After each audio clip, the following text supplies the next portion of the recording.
Hello student, welcome back to our channel. I hope कि you all are doing well. So आज हम लोग discuss करने वाले हैं मैन्युफैक्चरिंग फाइनल अकाउंट के बारे में।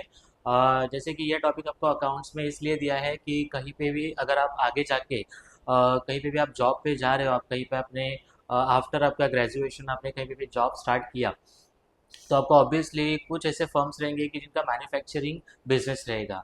मैन्युफैक्चरिंग का मतलब होता है कि कोई भी चीज़ वो लोग प्रोड्यूस करके क्या करते हैं, सेल आउट करते हैं। जैसे कि आपको प्रोसेस तो पता ही रहेगा कि कोई भी चीज़ क्या होती है, फैक्ट्री में बनती है, होलसेलर के पास जाती है, होलसेलर से रिटेलर के पास, और रिटेलर्स के थ्रू कहाँ पे जाती है, कस्टमर के पास। ठीक है।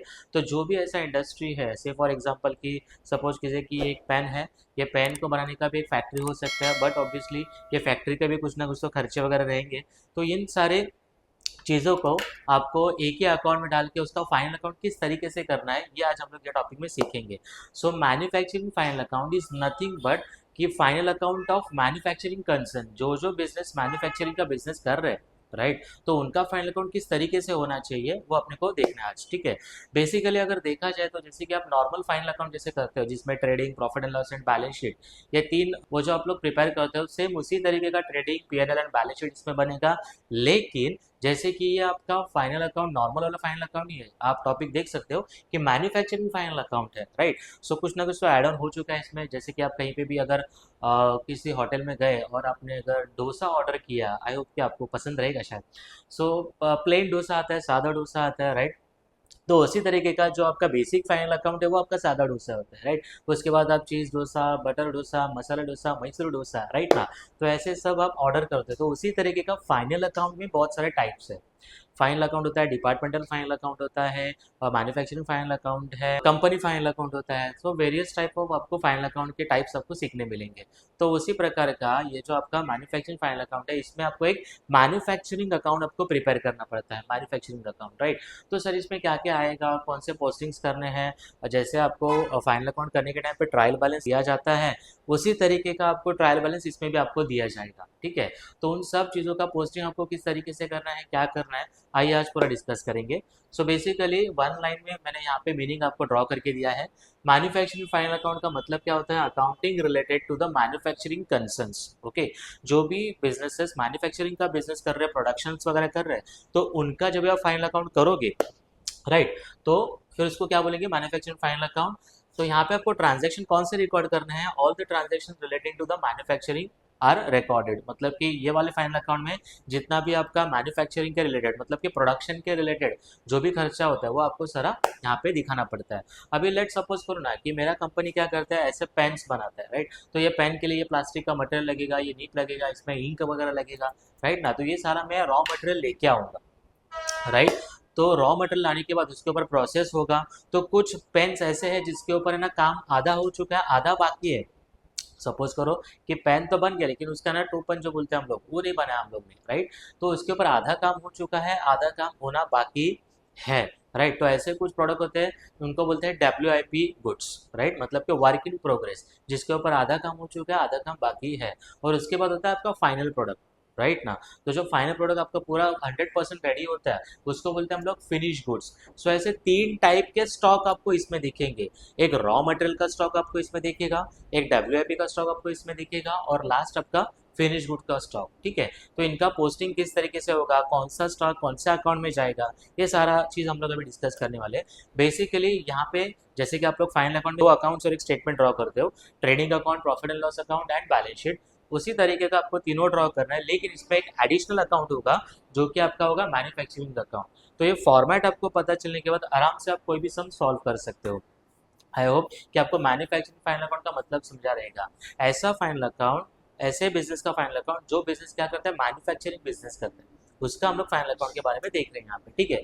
जो भी आपके बेसिक एडजस्टमेंट्स वगैरह रहेंगे, डेप्रिसिएशन, उसके बाद आपका रहेगा टेलीफोन चार्जेस, बैड डेट्स वगैरह, एडवर्टीजमेंट वगैरह, पोस्टेज एंड टेलीग्राम वगैरह, तो जो भी आपने नॉर्मल फाइनल अकाउंट में किया है, सेम उसी तरीके का सब रहेगा। खाली इसमें आपको मैन्युफैक्चरिंग के जो गुड्स हैं, जो ट्रांजैक्शंस हैं, उसको आपको क्या करना है, अलग से बताना है मैन्युफैक्चरिंग अकाउंट। राइट। तो जो जो भी चीज़ आप लोग ट्रेडिंग अकाउंट में लिखते थे, पहले आप ट्रेडिंग अकाउंट में क्या लिखते थे, opening stock, purchase, wages, direct expenses, octroi, fuel वगैरह सब, वो सब चीज़ आपका कहाँ पे जाएगा, अभी मैन्युफैक्चरिंग अकाउंट में जाएगा। तो सर ट्रेडिंग अकाउंट में क्या आएगा, तो इसी के लिए तो मैं आपको अकाउंट ड्रॉ करके बताने वाला हूँ। तो आइए देखते हैं। तो आइए देखते हैं कि फॉर्मेट आपका मैन्युफैक्चरिंग का किस तरीके से रहेगा। जैसे कि मैंने आपको बताया कि यहाँ पे आपको 3 टाइप के स्टॉक्स दिए जाएंगे। पहला तो रहेगा आपका रॉ मटेरियल स्टॉक, दूसरा रहेगा आपका फिनिश गुड स्टॉक, तीसरा रहेगा आपका डब्ल्यूआईपी स्टॉक। तो ये 3 स्टॉक को आपको किस तरीके से रिकॉर्ड करना है ये हम लोग देख लेते हैं। तो जैसे कि कोई भी अगर फैक्ट्री है तो वहाँ पे अगर कामकाज चालू है प्रोडक्शंस का वगैरह, तो ऑब्वियसली फैक्ट्री में कौन सा माल होता है, रॉ मटेरियल और डब्ल्यूआईपी।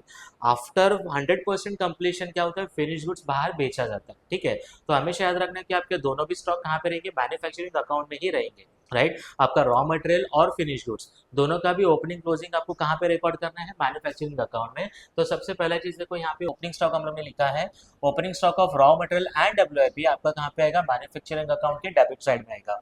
तो इसका अपोजिट, अगर ओपनिंग डेबिट में है तो क्लोजिंग कहाँ पे आएगा, बट ऑब्वियसली क्रेडिट साइड में, by closing stock of raw material and WIP. ये आपको पूरा का पूरा क्वेश्चन में दिया जाएगा। उसके बाद जितने भी आपके फैक्ट्री के रिलेटेड एक्सपेंसेस है, सारे एक्सपेंसेस आपको इसमें कवर अप करने हैं। जैसे कि अगर आपने कुछ रॉ मटेरियल वगैरह परचेज किया है, राइट, रॉ मटेरियल परचेज किया तो कहाँ पे आएगा, मैन्युफैक्चरिंग अकाउंट के डेबिट में। आपको खाली परचेज ऐसा भी अगर आपको एंट्री दिया रहेगा ट्रायल बैलेंस में, तो भी आपको यहाँ पे लिखना उसको। उसके बाद wages, direct expenses, direct expenses मतलब कि आपके प्रोडक्ट के ऊपर जो भी आपका खर्चा होगा वो पूरा यहाँ पे आएगा। ठीक है। फ्यूल, ऑक्ट्रॉय वगैरह सब चीज़ जो है, ठीक है, तो वो आपको यहाँ पे कवर अप करना है। उसके बाद अगर फैक्ट्री के कोई भी असेट के ऊपर अगर आप लोग डेप्रिसिएशन निकाल रहे हो, जैसे कि प्लांट एंड मशीनरी हो गया, उसके बाद लेथ मशीन वगैरह कुछ होता है, मतलब कि जो भी मशीनरीज आप फैक्ट्री में यूज कर रहे हो उसका सबका डेप्रिसिएशन आपका यहाँ पे आएगा। Apart from building, computer, furniture, ये आपका जाएगा प्रॉफिट एंड लॉस के डेबिट में। जो ऑफिस के आइटम्स है, जो मैन्युफैक्चरिंग के रिलेटेड असेट्स है, उसका डेप्रिसिएशन आपको यहाँ पे कवर अप करना है। ठीक है। तो जैसे कि मैंने आपको बताया कि ओपनिंग आपका डेबिट में आएगा, क्लोजिंग क्रेडिट में आएगा। अगर कुछ गुड्स का लॉस्ट वगैरह हो गया, कुछ खराब हो गया, डैमेज हो गया, वेस्टेज हो गया, तो यहाँ पे आएगा। गुड्स थेफ्ट हो गया, किसी ने चोरी वगैरह कर लिया, तो यहाँ पे आएगा। तो उसके बाद और एक जो इनकम होती है, सेल ऑफ स्क्रैप। अगर आपके फैक्ट्री में कुछ भी आपका कबाड़ वगैरह है तो उसको आप ऑब्वियसली क्या करोगे, भंगार में बेच दोगे, स्क्रैप करोगे, राइट। तो ये आपका जो इनकम है वो यहाँ पे लिखना है आपको, सेल ऑफ स्क्रैप को। और इसको टैली करने के बाद आपको जो ये क्रेडिट साइड में जो बैलेंस फिगर मिलेगा, जिसको हम लोग डेबिट बैलेंस बोलते हैं, तो ये आपका कहाँ पे जाएगा, ट्रेडिंग अकाउंट में जाएगा। ओके। तो ये जाएगा आपका ट्रेडिंग अकाउंट, और इसी को बोलते हैं सीओपी। सीओपी का मतलब होता है cost of production. Cost of production मतलब कि प्रोडक्ट को बनाने का पूरा खर्चा। ठीक है। तो ये खर्चा भी हम लोग क्या करेंगे, ट्रेडिंग अकाउंट में ट्रांसफर करेंगे। ओके। सो ट्रेडिंग अकाउंट का भी फॉर्मेट रेडी है अपने पास, देख लेते हैं। ये रहा। सो मैन्युफैक्चरिंग अकाउंट में जो अपने को बैलेंस फिगर मिला था उसको हम लोग क्या करेंगे, अभी ट्रेडिंग में डेबिट करेंगे। ठीक है। लेकिन सबसे पहली चीज, रॉ मटेरियल और डब्ल्यूआईपी हम लोग ने कहाँ पे लिखा था, मैन्युफैक्चरिंग अकाउंट में। तो तीसरा जो स्टॉक है आपका फिनिश गुड्स का स्टॉक, वो कहाँ पे आएगा, ट्रेडिंग अकाउंट में, राइट। सो देखो, opening stock of finish goods अगर ये डेबिट में है तो क्रेडिट में जाएगा, by closing stock of finish goods. ठीक है। तो रॉ मटेरियल, डब्ल्यूआईपी, मैन्युफैक्चरिंग और फिनिश गुड्स का ओपनिंग क्लोजिंग कहाँ पे आएगा, ट्रेडिंग अकाउंट में। इतना ध्यान रखना। ठीक है। उसके बाद जो आपने ट्रेडिंग अकाउंट लिखा था ना, वहाँ पे मैन्युफैक्चरिंग अकाउंट में जो बैलेंस आया था ट्रांसफर, वो यहाँ पे लिखेंगे डेबिट साइड में। ओके। उसके बाद यहाँ पे भी देखो मैंने परचेस लिखा है, लेकिन यहाँ पे परचेस कौन सा है, फिनिश गुड्स वाला परचेस है यहाँ पे, राइट ना। कभी कभी हम लोग रेडीमेड चीजें लेके आते हैं और बाहर रीसेल करते हैं, बेचते हैं हम लोग। ठीक है। तो रेडीमेड जो लेके आओगे, बट ऑब्वियसली वो तो रॉ मटेरियल तो नहीं है आपका, राइट, वो फिनिश गुड्स है, तो वो यहाँ पे आएगा। परचेस ऑफ फिनिश गुड ऐसा स्पेसिफिकली बोला है तो वो यहाँ पे डेबिट में आएगा। तो उसके बाद जैसे कि आपको नॉर्मली सेल दिया जाता है, वो सेल आपका क्रेडिट में आएगा। फिर आफ्टर दैट आप टैली करने के बाद आपको जो यहाँ पे बैलेंस फिगर मिलेगा, या आप करेगा ग्रॉस प्रॉफिट, या तो फिर कभी कभी बैलेंस फिगर यहाँ पे भी आ सकता है, तो इसको हम लोग क्या लिखेंगे, बाय ग्रॉस लॉस। ठीक है। इसके बाद तो आपको पता रहेगी कि प्रॉफिट एंड लॉस में डेबिट में क्या लिखना है, क्रेडिट में क्या लिखना है, बैलेंस शीट में असेट एंड लायबिलिटी, जो अपना नॉर्मल था, जो आपने पहले से सीखा है, वही सब चीज़ में रहेगा। खाली इसमें ये चीज़ नया था मैन्युफैक्चरिंग में, कि मैन्युफैक्चरिंग अकाउंट का फॉर्मेट किस तरीके से रहेगा, और उसका बैलेंसेस निकाल के आपको ट्रेडिंग में डालना है। तो ट्रेडिंग में एग्जैक्टली क्या आएगा, so this is all about trading. So I hope कि आपको ये समझा रहेगा मैन्युफैक्चरिंग का, मैन्युफैक्चरिंग अकाउंट किस तरीके से करने का, ट्रेडिंग अकाउंट किस तरीके से करेंगे। आने वाली कुछ वीडियोस में हम लोग इसके सम्स भी डिस्कस करने वाले हैं। तो बने रहिए, अपने चैनल को सब्सक्राइब कीजिए, और आपको कुछ भी डाउट्स रहेंगे या कुछ भी टॉपिक्स के ऊपर अगर आपको वीडियो चाहिए तो आप कमेंट बॉक्स में लिख सकते हो। तब तक के लिए बने रहिए। Thank you so much.